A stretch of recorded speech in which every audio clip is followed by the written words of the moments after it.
으로 말씀을 상고하겠습니다.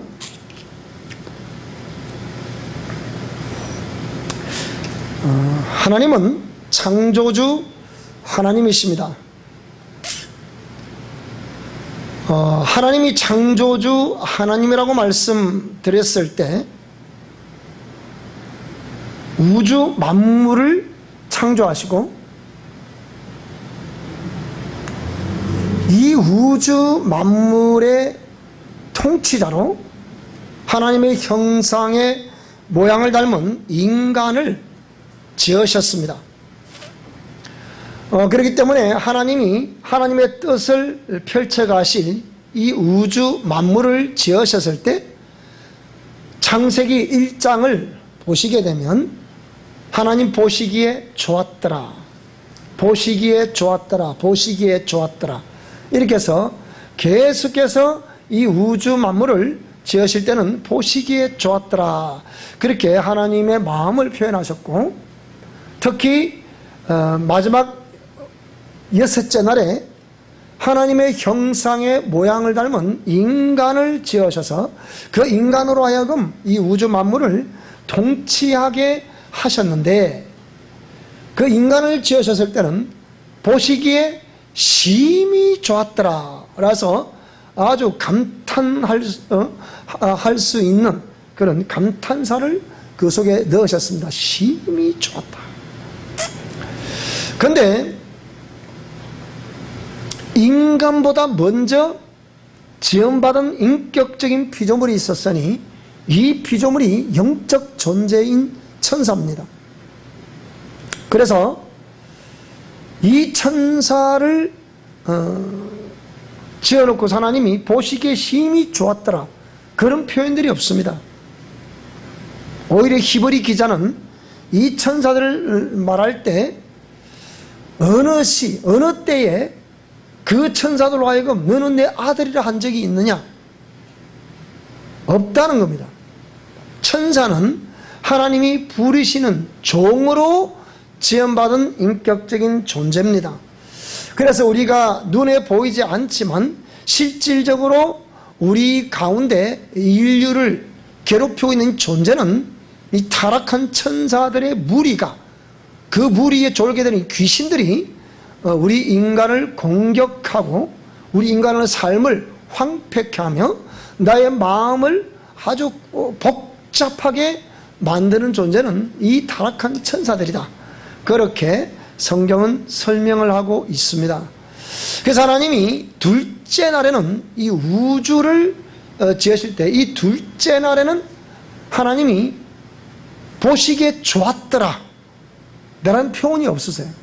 그 왜 없는 거 아니?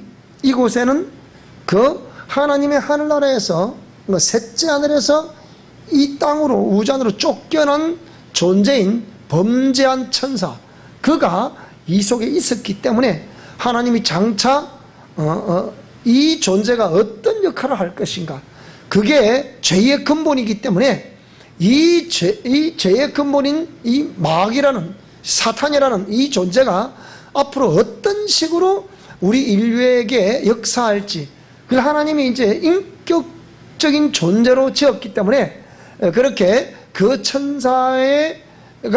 천사가 이 우주 속에 있어서 하나님이 하늘과 땅의 하늘 위 궁창, 또 아래 궁창 위에 물, 아래 물, 뭐 이런 식으로 하늘과 땅을 이렇게 구분하셨을 때 보시기에 뭐 좋았더라, 심히 좋았더라 이런 표현이 그 속에는 없습니다. 자, 그래서 우리가 이렇게 하나님이 이 우주 만물을 그렇게 아름답게 지어 놓으시고 저와 여러분들을 아름답게 그렇게 지어 놓으셨습니다. 그런데 이렇게 하나님의 공의의 말씀, 즉 말하자면 피조물을 지으시고자 했을 때는 이미 하나님의 품속에는 이 공의의 말씀이 있다는 겁니다. 이 공의의 말씀은 하나님의 하늘나라의 영으로 존재하실 때는 그 공의의 말씀을 표현을 하지 않으셨어요. 즉 말하자면 나타내시지 않으셨다는 겁니다. 말씀을 하시지 아니하셨다는 겁니다. 그래서 이렇게 말씀을 하시지 않은 상황 속에서 하나님은 영이시기 때문에 신이신 그 하나님은 사람을 보실 때 외모로 보지 아니하시고 중심을 보신다고 하셨습니다. 그래서 저와 여러분들이 어떤 일을 행하고자 할 때 이 사람의 중심으로 행하는 것이냐 아니면 외모로 행하는 것이냐, 이건 참으로 중요한 겁니다. 겉으로 보아서 외모로 행하는 것 인정받지 못합니다. 그러나 누가 알아주지 않는다 하더라도 중심으로, 성경을 했죠. 오른손이 하는 것을 왼손이 모르게 하라 라는 말씀은 어떤 의미를 담고 있습니까? 그것은 중심으로 하나님을 섬기라는 것이었습니다. 그래서 그렇게 하면 하나님이 그 사람을 보시고 복을 내리실 것이다. 그래서 하나님이 인간에게는 그 양심을 주셔서, 양심이 법이었다. 하나님의 법이 없을 때는 양심이 법이었다는 겁니다. 그런데 이 하나님께로부터 최초로 지원받은 천사인이었던 마귀는 그 중심이, 양심이 불합격했다는 거예요. 양심이 자기도 신과 같은 위치에 있어 봤으면 좋겠다. 그래서 사탄이 되는 거예요. 원문은 사타나스 이러죠. 이게 사탄이 된 것인데, 그래서 그 마음 중심의 아름다움이 하나님께 드려지게 될 때 하나님은 그 중심을 보시고 그 사람에게 복을 내리시게 되는 것을 믿습니다.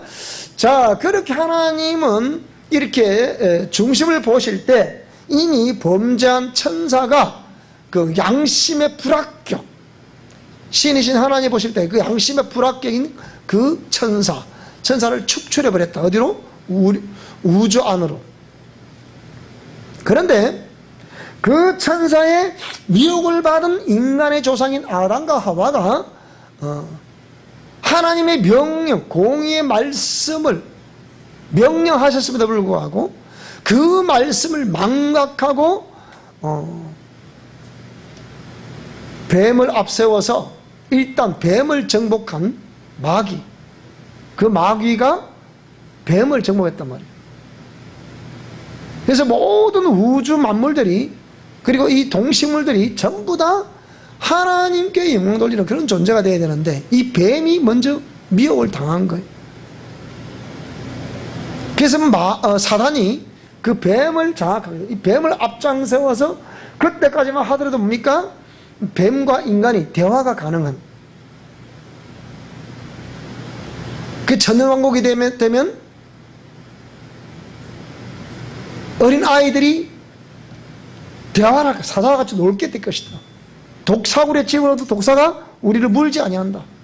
사자와 같이 뛰놀게 될 것이다. 이런 시대가 온다는 것이에요.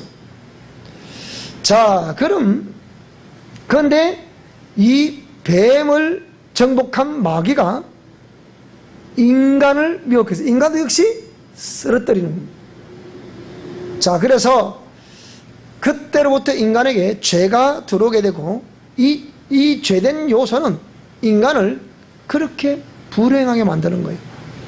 우리가 우리 삶 속에 나도 원치 않은, 전혀 예측지도 않은, 바라지도 않는 아픔과 질병과 고통과 정신적인 고통, 이런 모든 것들, 또 우리 삶 속에 이런 여러 가지의 부정적인 요인들, 이런 것들이 일어나는 것은 전부 다 죄 때문에 그런 것이 왔다는 거예요. 그리고 죄의 배후의 역사는 이 마귀와 귀신이라는 존재 때문에 이 모든 역사가 그렇게 되어지고 있다는 거예요. 그리고 그들과 함께 협력하고 그들과 함께 야합하고 있는 우리의 영혼, 옛사람이라고 그러죠. 그 영혼을 범죄하기 전에는 속사람이라고 그래요. 범죄한 이후에는 이걸 옛사람이라고 그래요. 그래서 그 내 영혼이 뭡니까? 마귀에게 종노릇하며 사는 거예요. 그래서 하나님은 독생자 예수 그리스도를 통해서 이 복음을, 즉 말하면 하나님 속에 있는 생명을 주시려는 이 비밀한 말씀들을 우리는 복음이라고 그래요. 그건 하나의 공이고 복음인데, 이것은 누구든지 예수 그리스도를 믿어야만이 이 복음을 그들에게 주신다는 것입니다. 그래서 이 복음을 믿는 사람, 공의의 말씀에 의해서 이 복음을 믿는 사람들은 하나님의 자녀가 되는 권세를 주겠다, 그렇게 말씀을 하셨습니다. 그래서 누구든지 예수님을 믿으면 하나님의 자녀가 되는 권세를 얻는다고 마태복음 1장 21절에 그렇게 말씀을 하고 있습니다. 그래서 오늘 저와 여러분들이 우리가 하나님을 아버지라 부를 수 있는 것은, 그것은 예수 그리스도로 말미암아 우리가 하나님으로부터 양자 삼음을 받았기 때문에 우리가 하나님을 아버지라 부를 수 있는 거예요. 제가 처음 교회 나와가지고 매 식사 때마다 기도를 하는데, 하나님 아버지 감사합니다. 그러니까 눈앞에 있던 아버지가, 야 이놈아, 애비가 여기 있는데 어디 보고 애비라 부른단 말이냐, 우리 아버지가 그러시더라고요. 내가 이놈아 너를 농사지어서 먹여 살렸지 누가 니를 먹여 살린단 말이냐. 영의 세계, 신의 세계에 존재하심에 대해서 나름대로의 철학을 가지고 계셨지만 그 실제를 몰랐기 때문에 저희 아버지도 제가 볼 때는 그 신을 모르는 것 때문에 아들이 그 기도하는 기도를 아버지가 도저히 이해를 못하셨던 거예요. 훗날 그 아버지도, 아버지 만물을 지으시고 인간을 지으신 분은 하나님이세요. 아버지도 예수 믿어야 천국 갑니다. 그랬더니 아버지가 이 임파선, 이 암이 전해져서 임파선에 이렇게 이 절제 수술하는데 이 수술이 잘못돼가지고 성대를 다쳤어요. 그래서 말씀을 못 하셨어요. 그래가지고 그렇게 말씀을 전하니까 아버지가 고개를 끄덕끄덕 하시는 거예요. 뭔가 나름대로 삶의 종말이 다가온다는 것을 느끼셨는지 고개를 끄덕, 예수 믿어야 천국 갑니다 아버지. 그래 가셨어요. 그런 걸 보면 저희 아버지도 참 부끄럽지만 부끄러운 구원은 받으셨지 않겠나, 그런 생각이 들고, 어머니는 예수님 잘 믿어서 가셨으니까 제가 볼 때는 어머니 아버지 두 분 다 그래도 아들로서 부모님을 전도를 해서 그래도 예수 믿게 했으니까 제 역할은 다 했다, 그래 생각이 돼요. 자, 어쨌든 이렇게 예수님으로 말미암아 복음을 전파해서 누구든지 예수님을 믿는 자들은 하나님의 자녀가 되는 권세를 얻게 하신다 해서, 오늘 저와 여러분, 누군가는 저와 여러분에게 복음을 전해주셨기 때문에 우리가 그 예수 그리스도를 알고 저와 여러분이 하나님의 자녀 되는 권세를 얻음과 동시에 영생을 얻게 된 것을 믿습니다. 그러므로 우리도 때를 얻든지 못 얻든지 주의 복음을 전한다는 것은 참으로 중요한 것입니다. 그래서 우리가 뭐 교인이 많고 적고를 떠나서 우리가 늘 일평생 우리가 틈만 나면 뭐 한다고요? 틈만 나면 복음을 전하는 거예요. 시간만 나면 복음을 전하는 거예요. 믿고 안 믿고는 그 사람이 자기 양심과 자기 선택과 판단에 의해서 할 것이고, 우리는 우리 전파하는 임무는 내가 하면 되는 겁니다. 그러지 않습니까? 믿고 안 믿고는 하나님이 역사하시면 믿을 것이고, 그 인격체가 하나님을 거부하면 하나님 역사하지 못하시니까 못 믿게 되겠죠. 그러면 어찌할 수 없는 거예요. 자, 그런 과정 속에서 이제 우리가 이 복음을 알고 이제 하나님의 공의의 말씀을 따라 삶을 살아가는 것이 복을 받는 지름길이다. 구약의 복이라는 개념은 이 땅을 많이 차지한다는 개념을 가지고 있고, 신약의 복이라는 개념은 영생을 얻는 것을 말씀합니다. 그래서 오늘 저와 여러분 이 두 가지의 복의 구약적인 개념, 신학적인 개념의 복을 봤을 때 오늘 저와 여러분 이런 땅을 많이 차지하는 그런 복이 있기를 주 여러분으로 축복합니다. 그리고 영생 얻는 복도 있기를 주 여러분으로 축복합니다. 이것이 오늘 복이라는 두 개념, 하나는 이 땅에서 분명히 예수 그리스도를 믿는 사람으로서 잘 되는 복, 범사에 형통한 복, 두 번째는 내 영혼이 영생 얻는 복, 반드시 저와 여러분에게 임할 수 있기를 주 이름으로 축복합니다. 그런데 반드시 오늘 저와 여러분이 우리가 이 땅에 하나님이 분명히 공의 말씀대로 순종하기만 하면 그 복을 주시는데, 오늘 우리가 그 복을 받아 누리지 못하거나 그런 복을 받았다 하더라도 이 복이라는 개념 자체가 우리 삶 속에 옳게 적용이 되지 못하면 차라리 이 복은 안 받는 것이 낫다, 세상의 복은 안 받는 것이 낫다, 그런 생각이 듭니다. 그럼 목사님 어떻게 살아란 말입니까? 반드시 나는 저와 여러분이 그 복을 받아 넘치도록 그 복을 받을 수 있기를 다시 한 번 더 축복합니다. 그러면 그 복은 하나님 왜 주시느냐라고 했을 때, 수많은 영혼들을 옳은 대로 돌아오게 하는데 사용하라고 그 복을 주신 것을 믿습니다. 그래서 이스라엘 백성들이 애굽에서 그 풍성한 고센 땅의 그 풍성한 복을 받았을 때, 하나님이 애굽에 급히 나오라, 탈출하라 라고 했을 때 하나님이 그들에게 명령하신 것이 무엇이었습니까?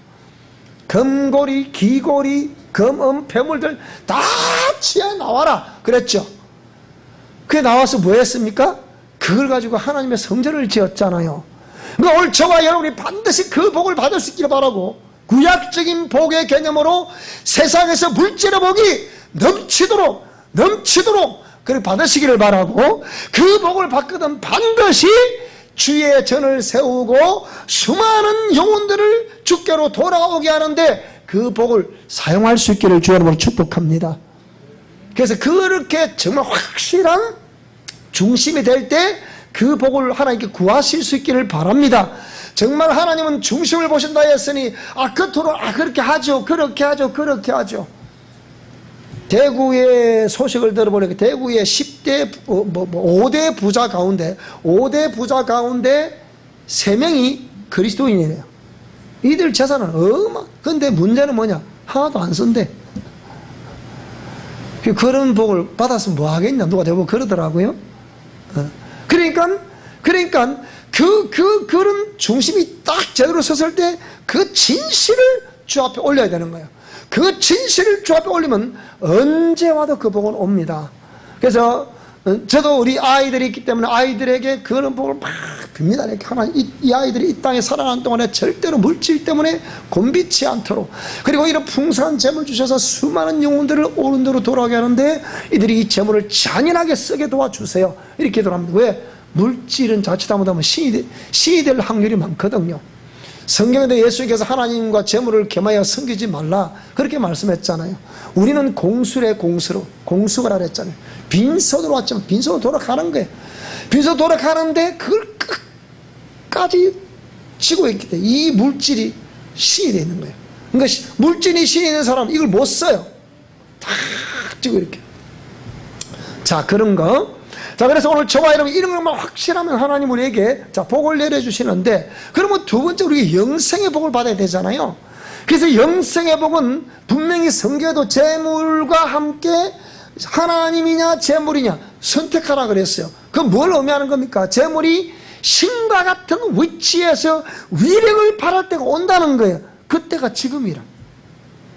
제가 볼 때는 지금 전 세계 어느 곳에서나 이 재물이 완전히 신이 되어 있어요. 이 재물을 갖고 목재기 시작하고, 북한의 저 젊은 친구도 지금 무릎을 꿇잖아요. 무릎을 왜 꿇습니까? 공산주의에서는 절대로 이걸 누릴 수가 없거든요. 공산주의는 국가가 딱 다 틀어지고 자유가 없거든요. 그게. 그러니까 자유민주주의 체제를 우리가 지금 유지하고 있는 거잖아요. 근데 이 정부에서 자유라는 걸 빼자는 거예요. 지금 자유라는 걸 빼버리면 어떤 주의가 그냥 민주주의, 공산주의, 저 사람도 이론상으로 민주주의라고 합니다. 저들도 이게 맞다고 그래요. 저들도 민주주의를 하네. 민중들, 백성들, 모든 공동생산, 공동분배. 우리 어릴 때 그게 많이 들었죠. 말 해가나면 공동생산, 공동분배 다 써놨잖아요. 그게 공산주의 이론이에요. 그게요. 그런데 그들도 그게 옳다 그래요. 그런데 실제 들어가 보면 반대로 행하거든요. 그래서 이 헌법 체계를 바꾸라는 것에 대해서 전문을 바꾸라는 거예요. 반대라는 거예요. 지금 하지 마라 그런 거예요. 이거 철저히 잡아보죠. 자, 그래서 이런 공의의 말씀에 의하면 반드시 복을 받을 수 있는데, 우리가 그 공의의 말씀에 합하지 않거나 그 공의의 말씀에 순종하지 않기 때문에, 또 그 재물을 복을 받아도 순종하지 않기 때문에 다시 재물을 줬다가도 뭡니까? 순종하고 다시 앗아 가버리는 거예요. 우리 옛말에 어른들이 3대 부자 없고 3대 가난방이 없다고 그러더군요. 어릴 때 참으로 많이 들었습니다. 저희 어릴 때는 저희 집에 일하시는 분들이 4명이 있었기 때문에, 우리 보통 머섬이라고 그러죠. 4명이 있었어요. 그러니까 저희도 어찌 보면 참 부자 집 중에 하나였죠. 우리도 말해서 최고 부자였으니까. 그런데 제가 초등학교 들어갈 무렵에 이게 밥 먹을 것이 없을 정도로 이 가난한 사람이 되는 거예요. 왜 그렇습니까? 이 난강댐 이거 만들면서 저 사천만 쪽으로 방수를 오셨는데 그 방수에 논이 다 들어가 버린 거예요. 밭이 논이 다 들어가 버린 거예요. 그러니까 하루아침에 강제 수용을 다 해버리고 보상이 있습니까? 없잖아요. 그러니까 알거져 돼버리더라고요. 하루아침에. 자, 그래서 굉장히 어린 시절 저 고통을 당하며 겪었죠. 자, 그런데 이것이 여러분 한번 기울어버리면 회복되기가 얼마나 힘들지 몰라요. 그러니까 그런 걸 철저히 경험한 사람은, 왜 그러면 요즘 우리 누님이 집에 와 계신데 둘이서 그런 얘기를 나눠봐요. 어쩌다 우리가 그래 됐죠? 우리 누님은 좋은 것만 기억하고 있어. 보니까 대화를 해보니까. 그래도 이해 우리 집에는 아버지가 이래 쟀잖니 저렇게 했잖니 막 그래 저보고. 그래 맞지. 그렇지만 결론은 이래 됐자니까. 나도 그게 이해가 안 돼. 본인도 이해가 안 된다는 거예요 그게. 자, 그리고 왜 그렇습니까? 그러니까 이게 하나님이 재물의 복을 줘서 정말 그 재물을 예수 믿고 안 믿고를 떠나서 수많은 사람들이 옳은 대로 살아가게 하고 옳은 대로 돌아오게 하는데 썼다면, 제가 볼 때 그 재물이 도망가지 않았을 거라고 봐요. 근데 그 재물을 전부 다 쾌락을 위해 썼지 않겠나? 제가 볼 땐 우상 숭배하는데 썼지 않겠나? 그런 생각이 드는 거예요. 할머니가 조그만 암자를 짓다시피 지어졌거든요. 주도를 하셔가지고. 그러니까 그런 것들이 결국은 이 가문이 주저앉는데, 근데 사람들이 이 원인을 몰라요. 그래서 제가 이렇게 냉철하게 얘기하는 것은 뭐냐? 이걸 우리가 다 돌이켜봐야 돼요. 제가 언젠가 우리 영성실천 원리를 전하면서 이렇게 얘기했습니다. 지금 나의 삶의 현재 모습은 나의 인생의 성적표라, 삶의 성적표라, 신앙의 성적표라 그랬잖아요. 근데 우리는 당대 신앙인들이기 때문에 신앙의 성적표라 하기에는, 우리 당대의 그 신앙의 결과를 떠안기에는 참 좀 미안한 감이 없지 않아 있긴 있어요. 그래서 우리 자손 3, 4대로 이렇게 저주가 내려간다고 성경은 표현하고 있는데, 우리 당대 신앙인으로서의 참 어찌할 수 없는 몸부림쳐 잘 되지 않는 이것, 나는 저와 여러분 우리 밑에 아래에서는 반드시 회복되는 역사 있기를 주 이름으로 축원합니다. 그리고 아직 결혼하지 않는 사람들이라고 한다면 정말 멋있는 아름다운 신앙을 소유하고 있는 사람들을 만날 수 있기를 바랍니다. 그래서 벌써 첫 스타팅부터 그 아름다운 신앙 소유자들과 함께 신앙의 결혼 생활을 출발하게 되면 그보다 더 아름다움이 어디 있겠냐 이 말입니다. 자, 그러면 부모님들의 기도와 의해서 이 자녀들이 주 안에서 잘 양육이 되어, 제가 지금 전략상을 볼 때 우리 아이들도 모태신앙, 오리지널 2대째 신앙이잖아요. 그러니까 이런 아이들은 정말 우리가 사회나 며느리가 잘 들어오면 그들에게 철저히 하나님 말씀대로 양육을 해서 이들이 하나님 말씀에 의해서 이렇게 순종함으로 인해 가지고 저들이 영육간에 정말 복을 누리며 살 수 있도록, 그는 부모인 제 책임이에요. 그는 전략적으로 지금부터 아이들이 대화가 통하니까, 야 30살쯤 되게 대화가 통하더라고요. 그전엔 대화가 안 통해. 지 상처만 자꾸 얘기하지. 엄마 아빠가 해준 게 뭐가 있냐 뭐 이렇게 하지만 지금은 대화가 통하잖아요. 그러니까 이렇게 하죠. 이렇게 하니까 애들이 다 동의를 해요. 저들도 이제는 뭐 결혼 정년기가 되고 30세 전후가 되니까 전부 다 이제 제가 했던 말들이 다 이해가 된다는 거예요. 그러니까 다 동의를 해줘요. 그런데 오늘 이 본문 말씀은 어떤 내용, 이런 내용입니다.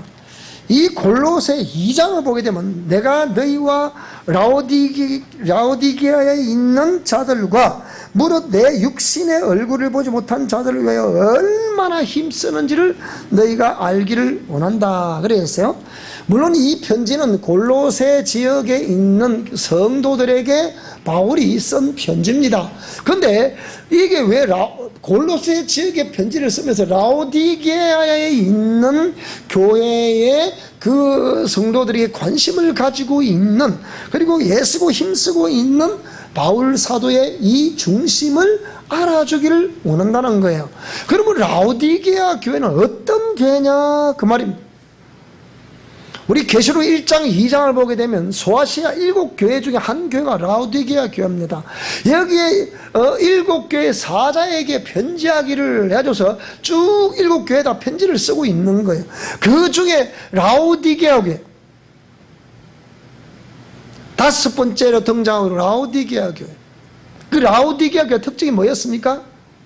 네가 차지도 않고 뜨겁지도 않다. 미지근하기 때문에 내가 토하여 내칠 것이다. 그러면서 네가 어디서 그 첫사랑을 잃어버렸는지 그 첫사랑을 다시 회복하라는 것이 라오디게아 교회에 하신 말씀이었어요. 자, 그러면 오늘 3장에서는 그러면 이 라오디게아 교회 성도들이 어느 정점에서부터인가 그것을 잃어버렸다는 거예요. 공의의 말씀을 잃어버렸다는 거예요. 하나님 말씀을 순종하는 것을 잃어버렸다는 거예요. 그리고 이게 매너리즘, 이게 믿는 건지 안 믿는 건지 왔다 갔다 그냥 왔다 갔다 이런 종교 생활, 아무리 하나님의 생명 말씀이 떨어져도 그 생명 말씀에 아멘으로 하답할 수가 없고 공의 말씀에 순종할 수도 없고 할 수 없는 미지근한 사람들. 자, 이래서 라오디게아 그 교회 그 교훈을 얘기를 하면서 골로새 지역에 있는 너희들은 이렇게 해라. 그런 걸 좋은 교훈으로 삼아서 오늘 저와 여러분들이 우리 주위에 그리스도인이라는 사람들, 그런 많은 사람들이 있는데 지금은 예수님을 믿는다 하지만 교회는 나오지 않고 있는 사람들. 잔느 기용의 영혼의 폭포수라는 책이 있는데 그 책을 왜 썼냐? 진 에드워드라는 사람이 추천서를 쓰면서 뭐라고 그랬냐? 이 책은 과거에는 예수님을 잘 믿었지만은 지금은 이 모인 무리를 떠나서 사는 사람들, 요즘 식으로 표현하고자 하면 가난한 교인들, 예수님을 믿는다고 고백은 하는데 교회는 안 나오고 자기 마음대로 행하는 사람들, 이 사람들을 가난한 교인이라고 그래요. 근데 이제 가난한 교회들이 가면 갈수록 불어나는데 앞으로 300~400만까지 불어나게 될 것이다. 정말하자면 우리 한국 기독교인이 1200만이라고 자랑하고 떵떵 자랑하는데 제가 볼 때 1200만, 한국 교인 1200만 안 됩니다, 여러분. 무슨 1200만요? 진짜 우리 한국 교회 1200만 됐으면요, 한국 사회가 이렇게 안 흘러갑니다. 이 타락으로 안 흘러간다니까요. 그러니까 이렇게 기독교계에서도 가난한 교인들을 앞으로 한 300만까지 될 것이다, 그렇게 표현을 합니다. 그러면 지금 우리가 통계를 해보면 한 7~800만 되지 않겠나, 그렇게 얘기를 하거든요. 그러면 7~800만 되는 중에서 또 가난한 교인이 또 떨어져 버리면 이게 어찌 되겠습니까? 이게 앞으로 한국교회 더 잘 된다는 보장 없습니다. 국가의 위전자가 정신 차리지 못하면 힘들어요. 국가에서 정책적으로 그냥 동성애 옹호를 하고, 저번에 말씀드렸잖아요. 동성혼의 좋은 점을 기록을 해라. 나는 이 동성혼의 좋은 점을 기록해라 말하는 대통령과 그리고 교육부 장관과 각 지역의 교육감들에게 묻겠습니다. 이 동성을 보는 모든 분들에게 묻겠습니다. 여러분 아들들이 똑같은 아들을 데리고 와서 아버지 절 받으세요 하면 여러분 어떻게 하시겠습니까? 여러분 딸과 똑같은 딸이 또 다른 딸을 데려와서 절 받으세요 사입니다. 그렇게 하시겠습니까? 여러분들이 하시고 그렇게 하십시오. 무슨 말씀입니까? 이게 인권이라, 인권. 우리가 그들을 인권이라는 것을 존중 안 하는 게 아닙니다. 인권은 존중하죠. 존중하는데 왜 우리가 말할 수 있는 자유를 박탈하냐 이 말입니다. 그건 해서는 안 되잖아요. 대한민국은 민주공화국이면 자유롭게 의사 표현을 할 수 있어야 되잖아요. 왜 우리가 의사 표현을 못하냐 이 말이에요. 이걸 지금 반대를 하는 거예요 지금.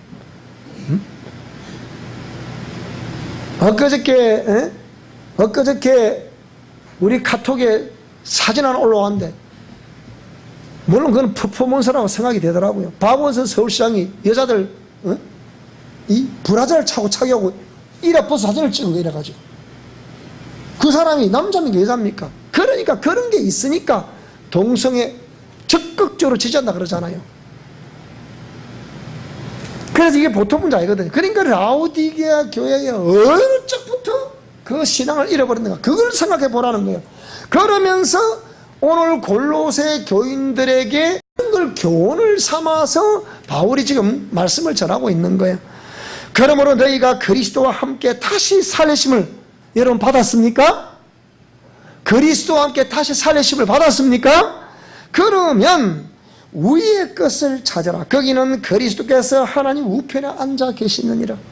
위의 것을 생각하고 땅의 것을 생각하지 말라는 것입니다.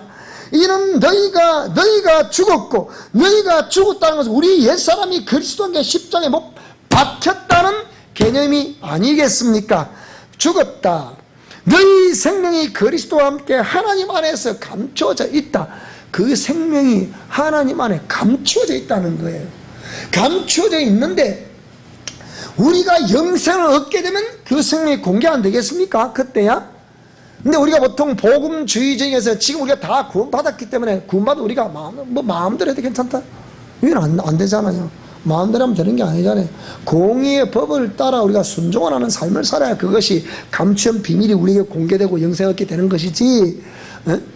우리가 그 감추어진 비밀, 그 생명 감추어진 비밀인데, 그런데 이것을 우리가 공의 말씀에 순종하지 않으면 어떻게 그 감춰진 비밀이 우리에게 죽여지겠냐, 이제 그 말이죠. 그래서 우리 생명이신 그리스도께서 나타나실 그때가 어떤 때를 말하는 겁니까? 다시 재림하실 그때를 말하는 거잖아요. 그때에 너희도 그와 함께 영광 중에 나타나게 될 것이다 그랬잖아요.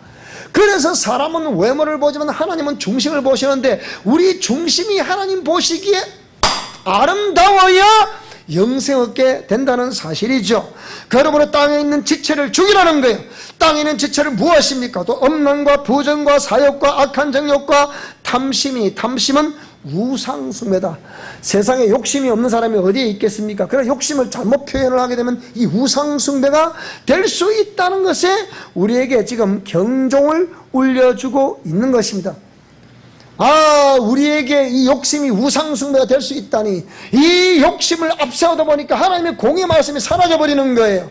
인간의 욕망을 앞세우다 보니까 하나님의 공의 말씀이 사라져버리는 거예요. 인간의 어떤 요구가 자꾸 앞서다 보니까 하나님 말씀이 사라져버리는 거예요. 하나님 말씀이 그들에게 명령이 될 수가 없다는 거예요. 이미 이 약속의 말씀들을 통해서 명령은 나갔지만 명령하신 그 말씀 앞에 우리 인격이 온전하게 순종을 할 수가 없다는 것입니다. 이런 말씀을 오늘 우리 현대 성경에서는 어떻게 표현을 하고 있습니까? 우리들의 참 생명이신 그리스도께서 다시 오실 때 여러분도 그분과 함께 빛나며 그분의 모든 영광을 함께 나누게 될 것입니다. 계시록 19장 7절 말씀 보게 되니까, 보라 지금은 빛나고 깨끗한 세마포 옷을 챙겨 입을 때다. 이것은 성도들의 옳은 행실이다. 성도들의 옳은 행실이 무엇입니까? 하나님의 공의 말씀대로 순종하는 그것이 성도들의 옳은 행실이 아니겠습니까? 그래서 오늘 저와 여러분들이 그리스도인의 생활 원칙이라 해서 5절 이하의 이 말씀을 쭉 기록을 하고 있는데요. 그러므로 죄에 가득 찬 세속적 욕망을 버리십시오. 여러분 속에 파고드는 악한 욕망을 죽이십시오. 성적인 죄, 부정, 정욕, 수치스러운 욕망을 끊어버리십시오. 이 세상의 금전과 쾌락을 흠모하지 마십시오. 그것은 우상숭배이기 때문입니다. 하나님의 무서운 진노가 그런 일을 하는 사람들에게 내릴 것입니다. 여러분이 이 세상에 속해 있을 때는 여러분도 그런 생활을 해왔지 않습니까? 그러나 지금은 분노와 정오와 저주와 더러운 말과 같은 때 묻은 옷을 벗어버릴 때입니다. 다 벗어버리라는 거예요. 벗어버리라는 거예요. 거짓말로 서로 속이지 마십시오. 거짓말은 모든 악행만을 일삼던 여러분의 대명사였습니다. 그러나 지금 그 옛사람은 죽었습니다. 단호히 이렇게 말해요. 죽었다는.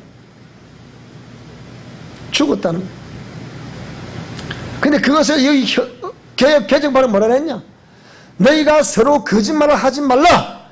옛사람과 그 행위를 벗어버리라는 거예요. 그 옛사람 그 행위를 벗어버리라는 거예요.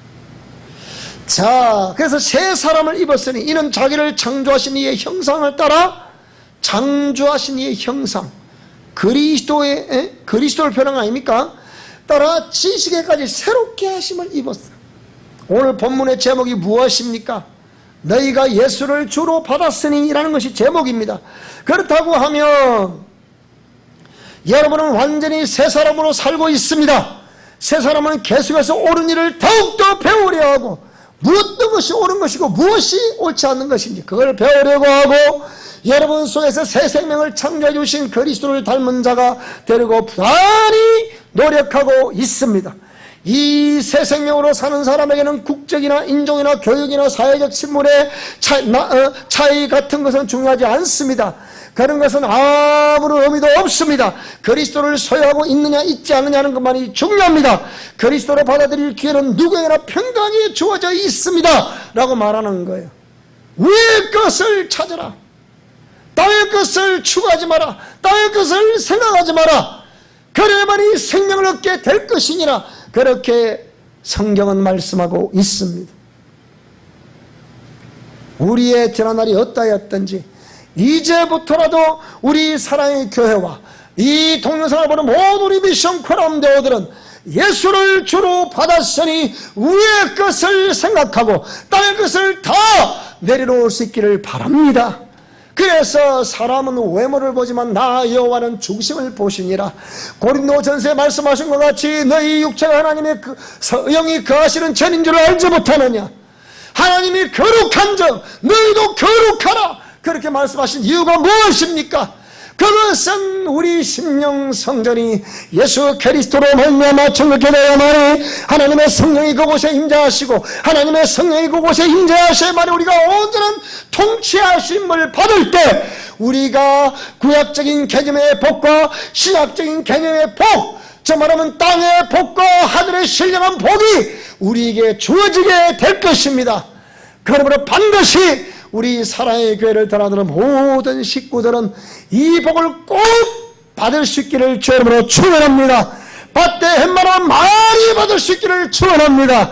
그리고 그 복을 가지고 많은 사람들이 옳은 대로 돌아오게 하는데, 오늘 여기 우리 교인들은 많지 않지만 다 선교의 문을 드리고 있잖아요. 우리 교인들이 이 숫자에 나오는 헌금 액수를 보면 대단합니다, 여러분. 나는 정말로 감사하게 생각합니다. 그렇다고 제가 헌금 강조를 하는 사람이 아니잖아요. 그럼에도 불구하고 여러분들이 계속 선교에 동참해. 제가 오늘 기도를 하다가도 가만히 생각해 보니까 야, 우리가 그래도 참 많은 국외에 많은 곳에 이렇게 선교를 했구나. 아직 국내도 지금 우리가 세 군데를 지금 선교하고 있어. 네 군데를 하고 있어. 네 군데. 우리 교회 개척교회가 우리가 지원을 받아도 말 판에 국내도 우리가 네 군데를 지원하고 있거든. 지금 현재. 누가 물어요. 진주에 최고 큰 교회다. 2천명 모이는 교회란 다닌다는 우리 동기가 저번 물어요. 정무사 당신은 정체성이 뭐냐? 저번 물어요. 자기 교회는 뭐 70년 이상 돼도 전 세계 12개 나라에 뭐 전한다든가 그러다 전한다더라고요. 네? 그 당신은 개척교회인데 무슨 그렇게 선교를 하냐? 저번 그래요. 우리는 선교인데 50% 이상 쓴다 그랬더니 재정의 50% 우리 쓰거든요. 그러니까 정말 자네는 이해가 안 된다. 저번 그래요. 이해가 안 되죠. 뭐가 뭔지는 누가 아시겠습니까? 하나님이 아시는 거지. 위의 것을 생각하고 땅의 것을 다 내려놓고 온전히 예수 그리스도를 주로 받았으니 성령 하나님께서 오늘 저와 여러분 심령 속에 마음껏 임재하시고 강하게 통치하셔서 정말 풍요롭게 할 수 있는 그 아름다운 역사가 우리 심령과 우리 가정과 우리 교회와 여러분 자녀들에게 있기를 다시 한번 주 여러분으로 축원합니다. 기도하겠습니다. 하나님